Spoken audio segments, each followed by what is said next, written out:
New city के हलचल भरे महानगर में ऊंची गगनचुंबी इमारतों और हलचल भरी सड़कों के बीच माया नाम की एक युवा लड़की रहती थी। माया स्वप्नद्रष्टा थी। उसकी कल्पना शहर के क्षितिज जितनी विशाल थी, लेकिन वह अक्सर अपने चारों ओर फैले कंक्रीट के जंगल में खोई हुई महसूस करती थी।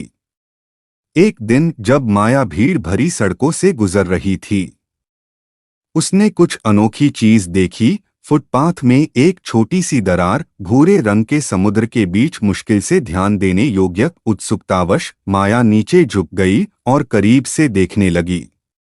उसे यह देखकर आश्चर्य हुआ कि दरार से एक छोटा हरा अंकुर निकल रहा था, जो ऊपर सूरज की रोशनी की ओर तेजी से पहुंच रहा था। उस क्षण माया के भीतर कुछ हलचल हुई। शहर की अराजकता के बीच आशा की एक किरण। कोमल देखभाल के साथ उसने नाजुक पौधे को धीरे धीरे पानी दिया और देखा कि यह हर गुजरते दिन के साथ मजबूत होता गया। छोटे पौधे के लचीलेपन से प्रेरित होकर माया ने दुनिया को एक नई रोशनी में देखना शुरू किया। जैसे जैसे सप्ताह महीनों में बदल गए, माया का छोटा नखलिस्तान एक हरे भरे बगीचे में विकसित हो गया। शहरी परिदृश्य के बीच रंगों की एक जी। राहगीर फुटपाथ की दरारों से उभरी सुंदरता की प्रशंसा करने के लिए रुक गए और माया ने खुद को प्रकृति के सरल आनंद से एकजुट समुदाय के केंद्र में पाया। लेकिन माया की यात्रा चुनौतियों से रहित नहीं थी। जैसे जैसे शहर का विस्तार हुआ, विकासकर्ताओं ने उसके नखलिस्तान को भूख भरी निगाहों से देखा।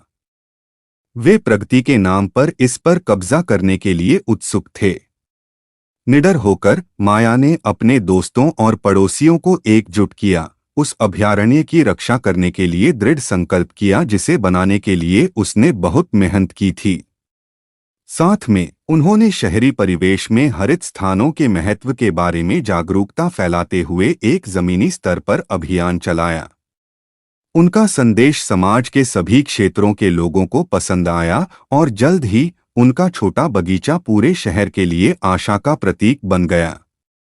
उनके जुनून और समर्पण से प्रेरित होकर नगर परिषद ने बगीचे को एक सार्वजनिक पार्क के रूप में संरक्षित करने के लिए मतदान किया, जो समुदाय की शक्ति और प्रकृति की लचीलापन का एक प्रमाण है।